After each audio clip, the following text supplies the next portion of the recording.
Think, Mark, think! Back to back with some of the greatest quotes of all time. And this was probably the greatest meme of all 2023. Starting the top 10 of the most greatest anti-heroes of 2023. We got to shout out my main man, Omni-Man from Invincible. So if y'all been following the channel, the common debate classifies what is an anime. Doesn't matter if it's from Japan. There are plenty of cartoon and comic book adaptations, but my favorite excuse is it's an animated series. To me, animated series means South Park, Samurai Jack, Space Coast Coast to Coast, Spawn from the 90s, and shows like that. Well, I think Invincible's an anime. I think Cyberpunk's an anime, but enough about that. The top 10 antagonists, anti-heroes of 2023, we're starting off with Omni-Man. He's a demon. To clarify, he is evil. At the end of season 1, we got to see how much of a bad guy he is. And in season 2, he shows up on that same demon time. He leaves planet Earth after destroying a city and his son. And he does exactly what he said he would do. What's another 18 years, Mark? I'll just make another family. And guess what? He did. So Omni-Man, he's kicking off the kick down. Number 10. Let's go. So all these guys being antagonists or anti-heroes are straight bad guys. It's really hard to follow Omni-Man. I mean, Omni-Man beat up his own son, but he didn't kill him, all right? King Canute, he killed his brother. So, number 9, we got King Canute from Vinland Saga. Once a young boy, or rather prince, he is going to inherit it all. He turns out to be a pure demon. As most dictatorships or kingdom, you have to rule with an iron fist, and nobody ever is going to tell you no. Well, we find out quickly that that's the way that King Canute gets down. He grows into his character, and it's kind of terrifying. From poisoning his opponents to killing off people in his own cabinet to learning hand-to-hand combat. We know that King Canute no longer is that innocent little boy, and he is more like his father than he would like to think. Even when given the opportunity for peace, he takes the demon route and chooses violence. Like I said, the way that the character development as a whole in Vinland Saga is crazy from Thorfinn, but King Canute, he surprised me with how evil he was. He's got PTSD, the demons are haunting him, and he's turned into a true evil king, just like his father. I'm hyped for season 3 and to see how much more of this character develops. Cruising into the 8th spot of the anti-hero / antagonist, my gal Makima from Chainsaw Man. When you first taking a look at her, she doesn't look too daunting. She doesn't look too scary. She's kind of beautiful, soft-spoken and gentle. But behind that smile is pure evil. I mean, first of all, you just can't stop her power. That should be the end of it. But when you find out her backstory and the icing on the cake, her being the leader of the public safety saga, which we're made to believe she's a good person, we'll just wait and see. Because once she starts sending out them birds and she starts praying, we find out real quick what she's about. The backstory is crazy. All the high-level people that she wants dead, she makes sure to take care of it herself. We also learn that she is the one behind the Chainsaw Devil. Yeah, another spoiler, but she had to make the list. She is a great antagonist. And then the second half of Chainsaw Man, which came out, she just caught me off guard. I had to put her on the list. Mad respect for Makima. I can't wait for season 2 to come out. So it's crazy because the last 7 on this list, they legit can go in any type of order. If y'all check out my video from earlier this week of the top 10 for protagonists of 2023, it was pretty balanced out and I had a good little run, but 7 through 1 can go in any type of way. But I'm a big one-liner. I'm a one-liner guy. If you got something that can stick inside of my head and I can make memes about, that's going to give you some respect. And coming in at number 7, do you believe in gravity? Well, you should. Because this was only the 3rd and 4th installment of the JoJo that I watched this summer. And Father Pichu is just that man. His mystery, his one-liners, and he has a very, very biblical sense. No pun intended. This man is a genius and plays the puppet master in and outside of prison systems. And he gets what he wants. This is a must watch if you want a hell of a climax. Pause. This is only the anime that I was watching that I was so addicted that I had to finish off the whole series. Like, I was downloading episodes for plane rides. I was watching this on the way to work. I was watching this to work. Father Pichu and JoJo's Adventures featuring Jolene, the Stone Ocean, is just crazy. He gets what he wants, but he just wants to know, do you believe in gravity? From here on out, it just gets crazy. So coming in at number 6 is my man, Dabi. He showed his ass. Along with Tomura, they carried My Villain Academia. I mean, whoo-wee. Dabi hits his stride midway in this series. Here comes another spoiler. He's the bastard of the number 2, aka the number 1 superhero. He is the brother of Icy Hot. Let's be honest, that might be the upset of the year. Like I said, 7 through 1, they can go in any order, but the way that Dabi came out and it was amazing. As we know, My Hero Academia has definitely had its ups and downs. With that bullshit ass filler of season 4 and 5, it made a lot of people mad. Let's just act like that never happened, because the spinoff and the backstories of My Villain Academia, it kept the series fresh, and we finally got to see the enemy's point of view. And the way Dabi came out and carried this series was just beautiful. He's putting everybody on blast. He's showing his evil self. His origin story is gorgeous. And like I said, he is the son of the now number 1 superhero. Crazy. He put this series on his back.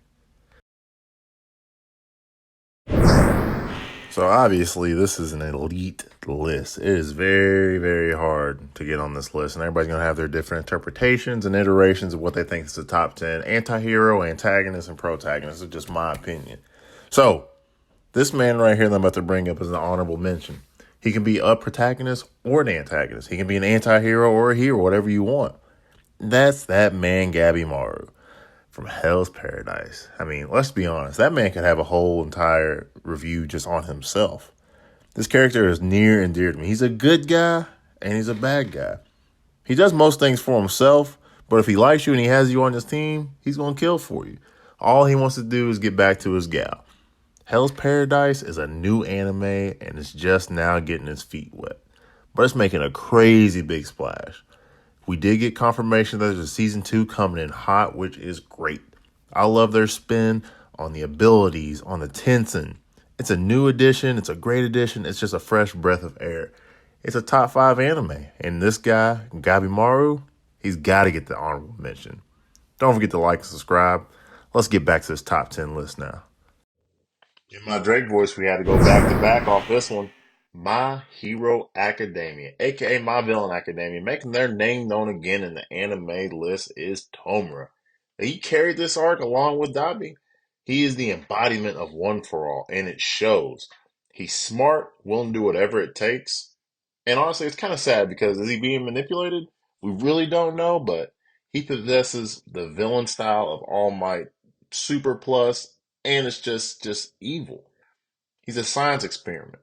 He's splicing, gene editing. We got pure CRISPR action and hand-to-hand combat. He's strong. There are very few people in the My Villain universe that can mess with him. And his evil creations. That's the part that I really do like about Tomura, is because not only is he super smart, but he's creating super strong demons that people cannot fight with. He is a breakout character, and that's how he gets into the top 5 of the antagonists of 2023. He might be one of the smartest people in the My Hero Academia universe as well. So we shall see. All that power, all that focus. He's got that one goal in mind to take down the My Hero Academia school and everyone's favorite hero, All Might.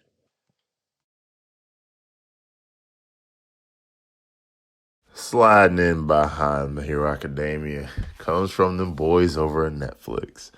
The number 4 spot on the breakout antagonist of 2023 has to go to Pickle. Besides our number 1 spot, this was the only other anime that had me screaming and yelling at the screen. This man, the Pickle, defied all odds and kept the series very interesting. There's only so much savagery and muscle-bound craziness you can do, but when you throw in a truly beastly act of aggression on the opposite sex, aka RAPE, that will catch you off guard, I don't know how they got away with that, and that scene was dark. The only way they could top the series is to have the strongest warriors from different worlds fighting dinosaurs. And this man, Pickle, made the list off his true animalistic bestiality nature. Pickle, number 4.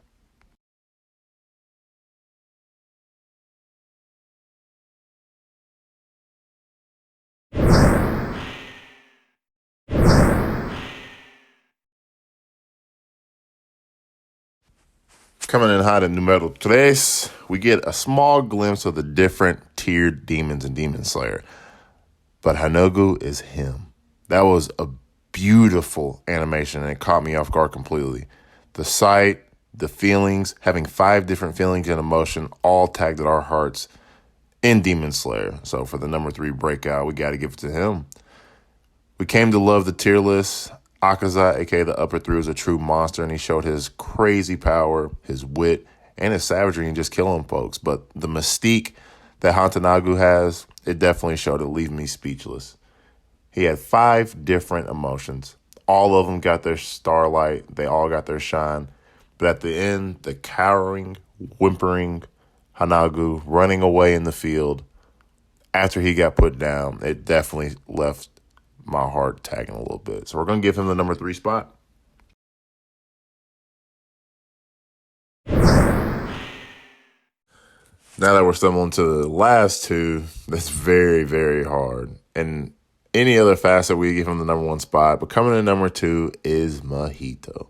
In any other anime, he would be the ultimate bad guy. He even tried to show him his alter final form. Here's a crazy spoiler alert. He kills off 2 main characters in Jujutsu Kaisen in back-to-back episodes. He's truly a beast. That show is truly stand out. Out of all the villains in JJK, he completely and totally separated himself from the pack at the end of seasons 2. I still can't believe it. I hate that map is being overran, but oh my gosh, they are doing anime justice, and it truly needs it. They are making this anime phenomenal. I love the animation. I love the sound cues. I love that Mahito in any other anime would have been the ultimate bad guy. But he's coming up short to the number 1 spot, and I think we all know who it is. And in case you didn't, it's not Eren Yeager. It isn't.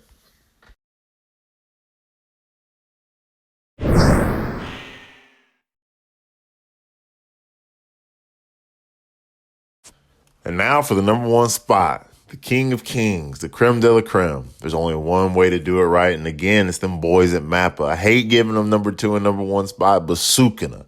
I mean, really, does this even need to be argued? Sukuna unleashes his domain as the craziest thing I've seen all year, and it's just amazing. The only thing you can compare it to is Eren's global annihilation. But Sukuna and his craziness, we see how evil he is and why Gojo is obsessed with keeping an eye on him whenever he's inside Itadori. This winter arc, we get to see him unleash. I truly can't compare it to anything, and the only thing that comes to other chaos like this is his biblical fights against All Might. Sukuna has upped the ante and changed the anime game forever. He is true evil, and that domain expansion gives him the number 1 spot. So that's the list. That's the top 10. You have to watch them. You have to watch all of them so you can understand these characters and how great they are.